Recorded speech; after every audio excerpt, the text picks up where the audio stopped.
President Obama today held a conference call with members of his economic team, including Treasury Secretary Tim Geithner and economic advisor Larry Summers.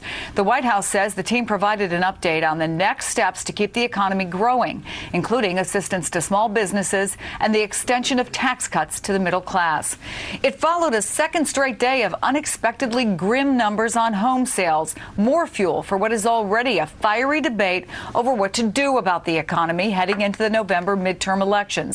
Just today, the news that sales of new homes in July dropped 12.4%, worse than predicted, and the slowest pace on record. Tuesday's numbers showed existing home sales plummeting 27% to their lowest level since 1995. And then there's the demand for durable goods, things like televisions, cars, washing machines, also worse than analysts expected, growing by just 0.3% last month. Dolly Lenz is vice chairman and a top-selling real estate broker at Prudential Douglas Elliman in New York. Good afternoon. Hi, thank you for having me. So we've got mortgage rates at record lows. There's a lot of housing out there, so people have a lot of choices. Why are those housing numbers not improving? Well, one of the biggest problems is credit isn't loose enough. It is very difficult to get a mortgage. While mortgage rates may be very low, and that's all wonderful and great, it's not good enough. We really need to loosen credit a bit so that people can actually get a mortgage without a problem. And are you finding that people are nervous? They're nervous about their jobs. They're nervous about what's going on in the stock market?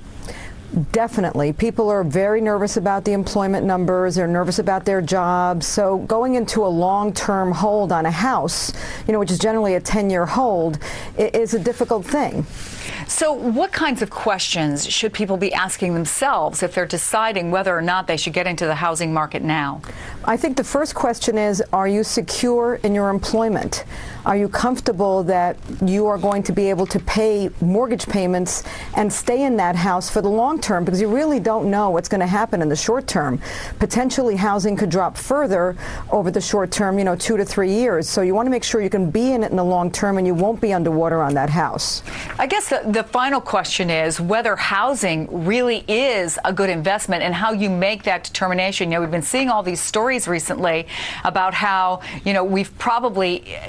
it's probably gone the time that our parents and grandparents had when this was your nest egg, that in fact the housing prices may keep up with inflation, probably not much more than that. When do you figure out whether it's better for you to buy or to rent? I think everybody has to look at it for themselves in their individual market and their individual situation. So you have to really do an analysis. For me, what is better, buy or rent? Look at the hard numbers, look at the timeline, look at where you want to be in 10 years, and then make a decision. I do think housing in general will wind up being a good investment over the long term.